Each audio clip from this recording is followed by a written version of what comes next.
अरे गोलू, आया नहीं अभी तक सारा सामान? गोलू हाथ में लड्डू की थाल लिए हुए है। हाँ जी पापा, आ गया है। ठीक है, ऊपर जाके देख क्या आरोही तैयार हुई या नहीं। जी। गोलू भागा ऊपर जाता है और आरोही के कमरे का दरवाजा खोलता है। आरोही हल्की सी गर्दन घुमाकर देखती है। दीदी, वो पापा पूछ रहे थे कि आप तैयार हुई या नहीं। आरोही विक्षुब्ध स्वर से कुछ शब्द अपने कंठ से निकालने की कोशिश करती है। गोलू गेट बंद कर वापस चला जाता है। आरोही एकटक शीशे में झांकती रहती है। थोड़ी देर बाद ड्रेसिंग टेबल से एक झुमका निकालती है और अपने लंबे बाल समेटकर झुमका अपने कान में पहन लेती है। उसकी आंखों में सिर्फ खालीपन झलक रहा था। गोपाल तभी दौड़ते हुए दरवाजे पर उनका स्वागत करने आता है। अरे आइए आइए समधे जी, बहन जी, अरे आओ बेटा आओ। अरे गोलू, अरे सामान उठाओ भाई है। नमस्कार गोपाल साहब, नमस्कार। और बताइए, सब कुशल मंगल? कृपा है आपकी बस। आइए आइए। सभी लोग अंदर आकर विराजमान हो जाते हैं। गोपाल एक फीकी हंसी हंसता है। पूरा कुनबा बाहर आता है। गोपाल के कुनबे में सिर्फ 5 लोग थे। उसकी बीवी लक्ष्मी, बेटा गोलू और उनकी विधवा भाभी सुमन, जिनकी बेटी थी आरोही। सभी संबंधी एक दूसरे से मिलते हैं और आपस में बैठकर बातचीत करने लगते हैं। तभी लड़के की माँ का ध्यान सुमन की ओर चला गया, जो एक कोने में चुपचाप मुरझाई हुई सी बैठी है। अरे बहन जी, आप क्यों चुपचाप बैठी हैं? बोलिए आप भी कुछ। तभी लक्ष्मी बीच में बोल पड़ती है। अरे ये इतना बोलती चालती नहीं, और आज इनकी तबीयत भी खराब सी है। अरे पर अब तो ये हमारी समधन होने वाली है, अब तो इन्हें हमसे बात करनी ही पड़ेगी। और ये कहकर वो हंसती हुई जाकर सुमन के पास एक कुर्सी खिसकाकर बैठ जाती हैं। तो बताइए बहन जी, कैसी हैं आप? सुमन एक फीकी मुस्कान भरकर हामी भर देती है। तभी गोपाल लक्ष्मी के कान में बोलता है। अरे जल्दी आरोही को भेजो, चाय लेकर नीचे, इससे पहले कि इसकी माँ सारा काम खराब करवा दे। जाओ। लक्ष्मी तभी उठकर ऊपर जाती है और आरोही के कमरे में झल्ला कर जाती है। आरोही अभी भी शीशे के सामने बैठी थी। अरे इसी आईने से चिपकी रहोगी क्या? नीचे आओ, चाय लेकर, और सिर पर चुन्नी कर लेना। लक्ष्मी वापस चली जाती है, पर अब भी आरोही बैठी अपनी आंसुओं से लाल आंखें देखती रहती है और एक लंबी सांस लेकर मानो खुद से बात करने लगती है। पापा, देख रहे हो क्या आप? एक आदमी एक 11-12 साल की बच्ची के साथ रॉकिंग चेयर पर बैठा है।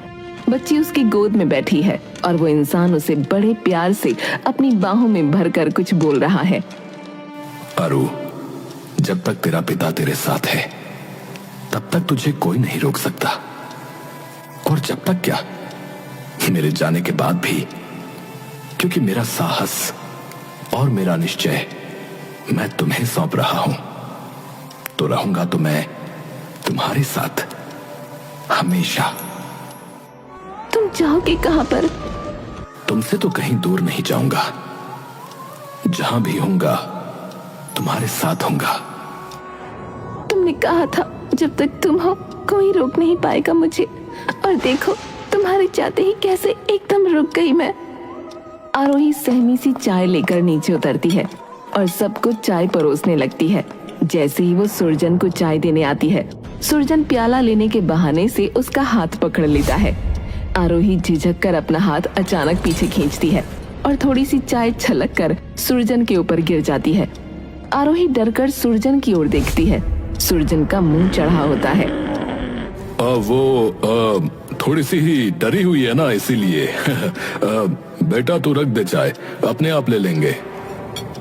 आरोही चाय रखकर अपनी माँ के बगल में ऐसे आ बैठती है मानो कोई बच्चा धूप से छुपने के लिए पेड़ के पीछे आकर लुक गया हो। तभी लड़के वालों के साथ आया बूढ़ा बोलता है। अरे बेटी, कहाँ तक पढ़ी हो? तभी थोड़ी हिम्मत करके सुमन बोल ही पड़ती है। जी अभी तो 11वीं ही कर रही है। अच्छा तो बेटा आगे भी पढ़ना। तभी लक्ष्मी की बात को सुरजन बीच में काट देता है। अरे बहुत है इतनी पढ़ाई, और भाई साहब आगे तो घर गृहस्थी संभालनी है ना, तो इतना पढ़ने लिखने का भी कोई ज्यादा फायदा तो है नहीं, बस पैसा ही बर्बाद करने वाली बात है। हाँ हाँ, खैर बात तो ठीक है। आरोही की माँ चुपचाप अपनी नजरें जमीन पर गड़ा लेती हैं। तभी उधर से लड़के का पिता भी बोल पड़ता है। हाँ, और बच्चे बच्चे हो जाने के बाद कहाँ वक्त लगेगा इन किताबों में माथा मारने का है? जी जी सही बात है, सही बात है। तो भाई साहब बताओ फिर कैसे करना है? जैसा आप कहो भाई साहब, अभी इन्हीं जाड़ों में कर लेते हैं। आप बताओ कैसा क्या इंतजाम चाहते हो? अरे बस सभी को पसंद आ जाए, कोई ये ना कहे कि जाने कैसी जगह ब्याह करा लिया। नहीं नहीं, उसकी चिंता ना करें। बस तो फिर करो पक्का। वाह जी वाह, करो फिर तैयारी शुरू। आप भी अपने घर में बहू की। तैयारी क्या जी है? हमने तो बस एक कमरा और रसोई तैयार करनी है बस। ये सारी गतिविधियां आरोही की माँ अपने मन में कंपन थामे निशब्द देख रही थी। उसके मन में चीखना चाहा, पर जहन ने मन का साहस तोड़ दिया। अरे तो करो मुंह मीठा समधी जी। अरे अरे गले लगिए गले। हाँ। सुमन अपनी जिंदगी को मिठाइयों में, पकवानों में बंटते देख रही थी, और वो भी चुपचाप।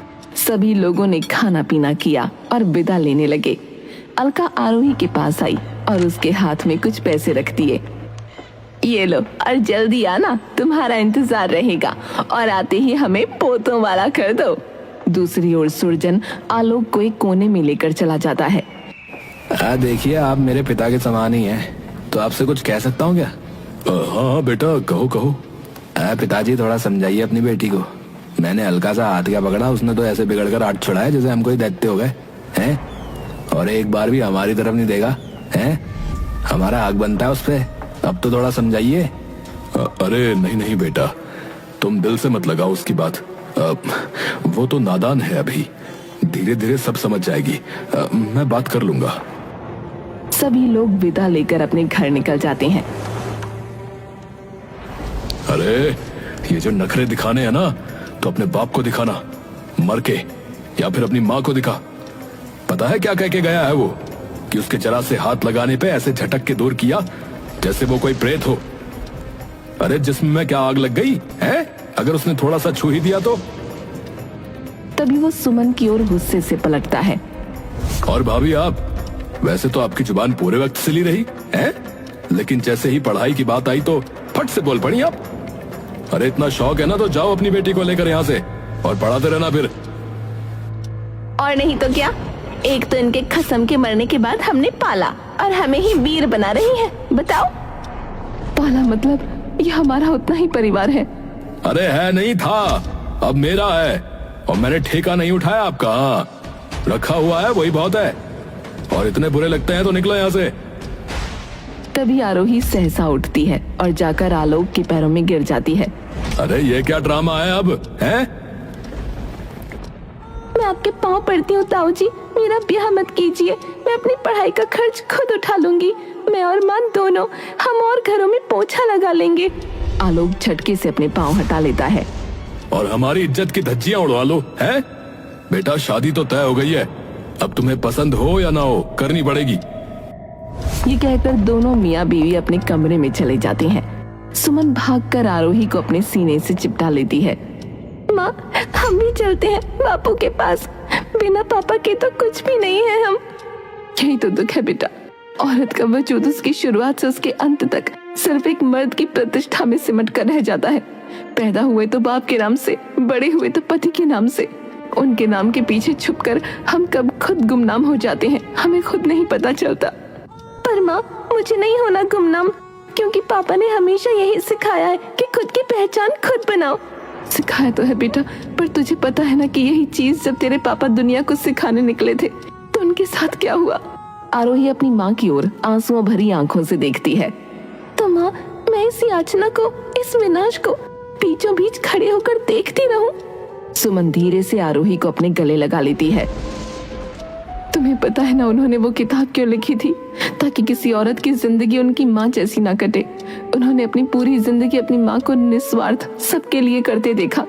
जब तुम्हारी बड़ी दादी गुजरी तब तुम्हारी दादी यानी मेरी सास की तबीयत बहुत खराब हो गई थी, तो उनकी माँ पूरे दहन तक सिर्फ एक चारपाई पर बुखार से कांपती लेटी रही। और बाद में पता है क्या कहा इन लोगों ने? देखो बेशर्म को कैसे अपनी सास के संस्कार पर बिना एक भी आंसू बहाए चुपचाप पड़ी है। बेशर्म, सब लोग जिंदगी को तड़पते देखकर भी मुक्ति पर रोते रहे। निस्वार्थ काम करना इसलिए सिखाया गया है हम औरतों को क्योंकि कभी आवाज ही नहीं की तो सुनेगा कौन। तेरे पापा ने किताब यही सोचकर लिखी थी कि शायद कुछ बदलाव आ जाए, पर तेरे पापा ने आवाज कर दी थी और जब युगों की चुप्पी के बाद एक हल्की आवाज लोगों को सुनाई दी तो वो विद्रोह की तरह उनके कानों में चुभने लगी और जिनको ज्यादा वो आवाज चुभी उन्होंने उस जुबान को ही बंद कर दिया। मैं नहीं चाहती बेटा अब तेरे साथ भी यही हो। कुछ दिनों बाद जाड़े पास आने लगे थे और ब्याह की तैयारी शुरू हो गई थी। जैसे जैसे ब्याह पास आ रहा था वैसे वैसे घर में आरोही और सुमन की इज्जत भी रोज नीलामी पर चढ़ती थी। एक दिन जब आलोक और लक्ष्मी चीजों का हिसाब कर रहे थे तो लाने ले जाने की बात चल पड़ी। सुमन और आरोही भी वहीं मौजूद थीं। अरे ये 9-10 जोड़ी कपड़ों का करेगी क्या? बहुत है 3-4 जोड़ी ही। लक्ष्मी बहन, इतने से कपड़ों में काम कैसे चलेगा? नया घर होगा, कुछ महीनों तक तो रोज लोग मुंह दिखाई के लिए आते रहेंगे। अरे तो अपना घर बिकवा दें क्या है? इतनी पड़ी है तो अपने गहने बेच के दिला देना इसे कपड़े। ब्याह भी खुद ही कर लो। एक तो ब्याह कर रहे हैं ऊपर से इसके नखरे भी झेलो। आप दोनों ऐसे क्यों व्यवहार कर रहे हैं जैसे किसी कबाड़ी को इसे बेच रहे हो? वक्त आने पर मैंने और शैलेश ने खूब साथ दिया है और हमारी ही बेटी के साथ ऐसा सलूक कर रहे हैं आप लोग। वाह, एक तो इनकी लड़की का घर बसवाओ और ऊपर से हमें ही ताने दे रही है। और कौन सा एहसान किया था आपने और भैया ने? है हम भी तो करवा ही रहे हैं ना इसका ब्याह।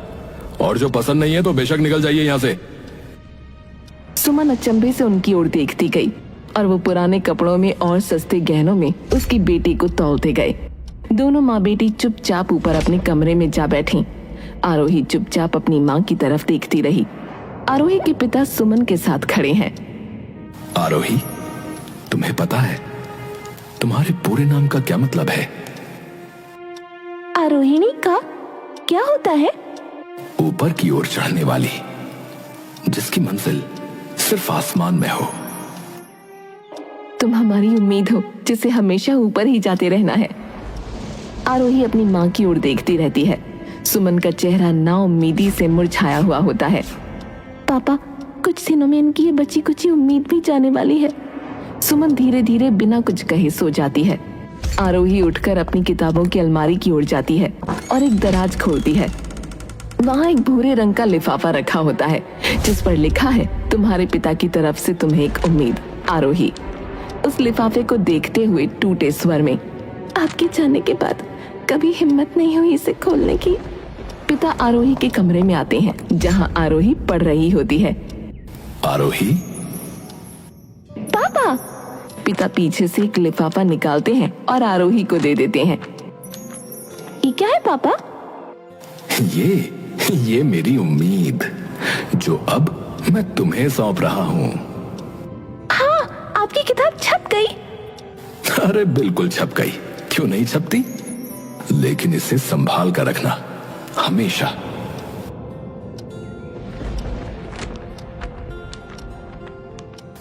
ये किताब सिर्फ मेरा वजूद, मेरी कल्पना और मेरी उम्मीद मेरी बेटी आरोही के लिए। आरोही सिसक सिसक कर रोने लगती है। तभी कुछ कागज उस किताब से नीचे गिर जाते हैं। वो चौंक कर कागज उठाती है। कागज पर लिखा होता है, मेरी जान से भी ज्यादा प्यारी बेटी आरोही, ये खत हमेशा अपने पास रखना, चाहे मैं हूं या ना हूं। इसमें एक जगह का पता है। जब तुम पैदा हुई थी तब वहां मैंने एक छोटा सा घर खरीदा था। दूसरे पेज पर एक बैंक खाता नंबर है जिसमें कुछ पैसे हैं जो मैंने तुम्हारे लिए काफी वक्त से जमा किए हैं। तुम्हारी मम्मी को नहीं बताया क्योंकि वो गुस्सा हो जाती। बाद में भी कर सकते थे ये सब, पर जिंदगी बड़ी अनिश्चित होती है बेटा। लेकिन जिंदगी चाहे जितनी भी अनिश्चित हो, एक बात जरूर याद रखना, तुम चाहे कुछ भी करो, तुम्हारे पापा हमेशा तुम्हारे साथ खड़े हैं। तुम मेरा साहस हो, मेरी उम्मीद हो। याद रखना बेटा, साहस का मतलब डर खत्म हो जाना नहीं होता, बल्कि डर के बावजूद चलते रहना और लड़ते रहना साहस है। हमेशा हमारी उम्मीद बनकर यूं ही चमकती रहना। तुम्हारा एहसानमंद, तुम्हारा पिता। आरोही के हाथ पैर कांप रहे होते हैं। वो खत अपनी छाती से लगाती है और जोर जोर से रोने लगती है। ये सुनकर उसकी माँ उठ जाती है और भागती हुई उसके पास आती है। आरोही बेटा, क्या हुआ? बेटा कोई नहीं, ऐसे नहीं रोते। ये पापा ने मुझे तब दिया था जब उनकी किताब छपी थी। पापा ये कहते रहे कि मैं उनका साहस और उम्मीद हूँ।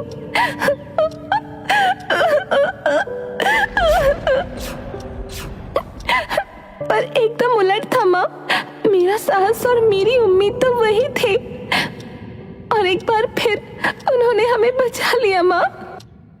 सुमन रोते रोते ऊपर की ओर देखती है।